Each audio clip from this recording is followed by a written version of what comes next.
part of the lesson. So in this section, we're going to be talking about how to customize your dashboard. Okay. If you're new to Facebook your dashboard will look something like this, the performance dashboard, that's the default settings. But you can actually customize it to what you want to see. Okay. If you look at the dashboard here, just for example, if you look at the dashboard here, you'll be able to see some items. But if you don't want this to, if you have something else you want to look for, because Facebook taking some data, it will not be showing you certain data like the outbound click, certain engagement rate, and all this. So, and video views. So, if you want to know that, you have to you have to click on this column section. If you want to customize your dashboard, then you scroll down to customize column. Then it's going to open a screen for you. Then you can customize your column from here. So if you look at this section, this at this left corner, so these are the different items you can track, but they all differ in their metrics. Some have the cost, some have the view, some have the weight, okay, based on what you choose. So if you look at this is where you choose the custom metrics you want to look after, and this is where your selected columns will be. Okay, so as you can see here, I have some selected column here that says campaign delivery access down to schedule. And if you want to select different, let's say for example, now can you see this result here? If I untick this, can you see I can't find it anymore here? So let's say I decided to untick everything and I want to start from scratch. Okay, so just decided to, so to save time, let me just click on this icon so that you to delete almost everything. So now let's say you want to create the your column from scratch. Okay, so if you click on this, let's say you save this. So you have to save it before you, but I want to give you how it's going to look like after you selected this column. So let's say you've saved this and you just give it a name, test, then you click on apply. So the campaign will be the only thing to show here. Can you see? The campaign will be the only thing to show here. So well, now let's redo it. We go back and we are not going to select the test. So we are going to rename it, because once we rename it, it's going to override what we have. So let's click on the customized column, then choose what we want to target. So let's say we are running page post. When you click on the page post, it's going to bring out all the elements that are on that page post so that you can target them. You can target, you can select page engagement, follows or like based on the ads. So join group request, post comments. Once you tick on this, it's going to appear here. So you'll be able to see all those metrics in your ad manager. Okay, hope you understand that. So once you have something you want to look for, and you can also search here for certain things. Let's say you want to search for purchases. So just like I said, some ad views, some have cuts, and some are divided into 5 part or 4 part or 2 part based on whatever the data is. So can you see on the purchase section, we have the purchase, give you the total number of the purchase. When you tick it, it's going to appear here. And you can untick certain level if you don't want to look for, if you don't want to track offline purchases, since Facebook does not have access to that. You can untick that. Then website purchase, you can tick that. Mobile app, you don't have any mobile app, you can untick that, okay? Or you can even untick all items, okay, and leave the purchase only, okay? It's going to look for the purchase only. So let me show you what it looks like. Going to override that. It's going to target the purchase only. So the purchase aspect is only used to but the purchase aspect is only used to further classify the level of your purchase. If you have Facebook shop, for example, Facebook shop is available in some countries and it's not available to some countries. I think it's just being rolled out. So it's not available in every country. Facebook will roll it out to every major countries in the following years. So maybe you have a Facebook shop, you should tick meta purchases. That means in Facebook purchases. So if anybody purchase your products on Facebook, while on Facebook, on Facebook shop, you'll be able to record it. Okay. And once you go to it, you can choose whatever items you want to show here. But I will advise you don't choose much data. Don't choose a data that's going to look confusing to you, because if you have too much data to track, you may not be able to identify what you are looking for. So you should only choose the most important data. Okay. So for me, if I'm running a purchases event, so these are the things I'm going to look for. Okay. So I'm going to the standard event. So I'm going to go to standard event. Okay. And I'm going to add as purchase info, people that added purchase info while they are trying to add to carts.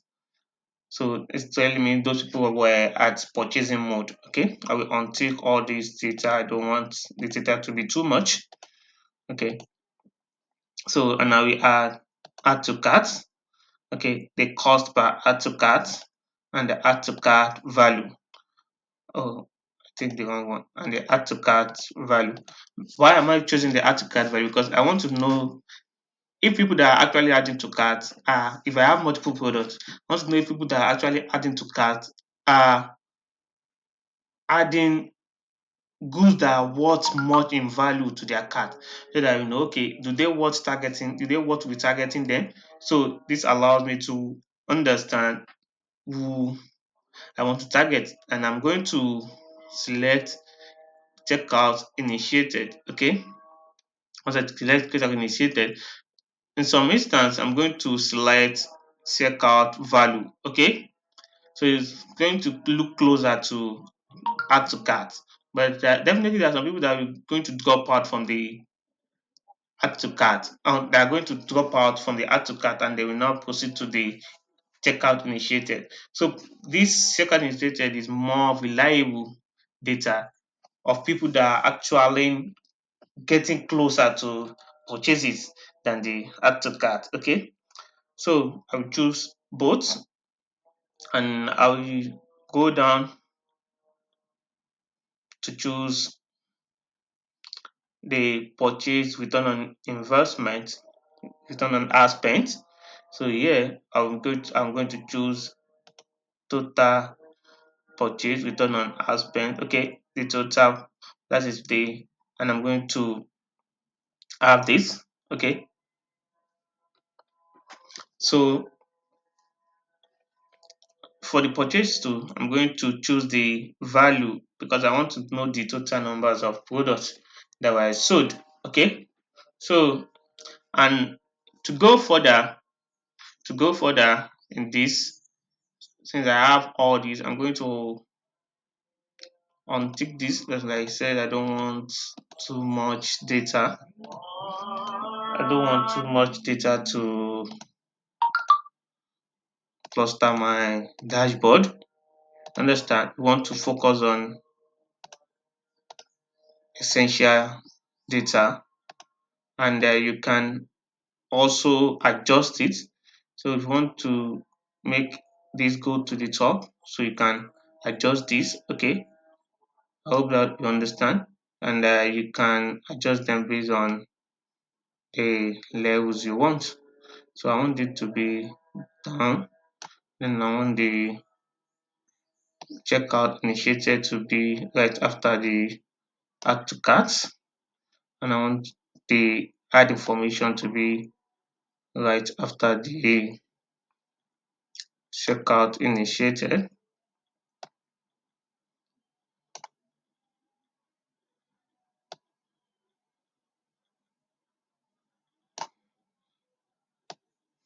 And this to be after the checkout initiated.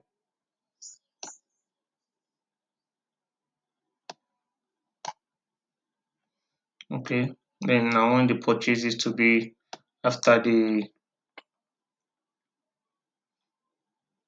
payment info added. Okay. Since when someone added the payment info, the next thing is to purchase, right? So I want the data to follow in sequence so that I'll be able to identify. Can you see? So I made the add to cart, then followed by the checkout initiated, the payment info, the purchasing, return on investments, and the purchase value. Okay, so we uncheck all this unnecessary data because I want to focus on things that matter. And I go to clicks. I want to know the numbers of click through rate because that is very essential. And I want to know the number of outbound clicks. Outbound clicks are people that click and go to your website. Okay. So I want to know the number of people that have outbound clicks. I will check the click through rate too. The people that, so this will be at the extreme top. This will be at the extreme top. Page two will follow click through rate. Okay. So since we've disabled it, since we've scattered this data, we need to look at our spend, we need to add the spend and other campaign structure to it so that you'll be able to know what we're looking for. Okay. So spend, we want to add amounts, so that will be at the extreme top. If you remember, we disabled that at the beginning of this tutorial. So I want to look at this. So these are, you can choose from variety of data here depending on whatever you were running. Okay. So these are the things that I love to check. And likewise, in some scenarios, I love to check my engagement. So I want to look at how engaging those people are. Okay. And what you can also do is that, see, I love to look at the engagement rate ranking. So that will be at the extreme bottom. So this tells me if it's average, if it's more than average or below average, it tells me how people engage with the ad. So you can choose post engagement if you're running engagement campaign because we have objective for engagement. So I think this video is getting longer. So there are a lot of metrics here that you can play with depending on whatever you're targeting. I hope you understand. So, and the fun part of about this is that you can save these metrics. Let's say we save these metrics as purchase these metrics. You can save it by applying. I'm going to show all those data here. Then you can go ahead and create new metrics which is going to serve as for another purpose. Then you're going to delete all these ones, okay, and choose other metrics. Then you save it with another name. So anytime you get to your dashboard, if there's something that you want to track, you can just tick on those metrics and just say, okay, this is what you want to track. Just click on it.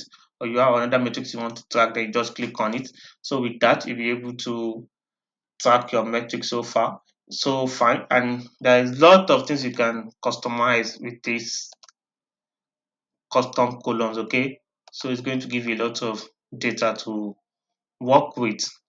I hope so. You can exploit this section, and you're going to see a lot of things you can track here. Okay, these are the custom metrics, and how you can customize your dashboard. So thank you for joining me, and I will see you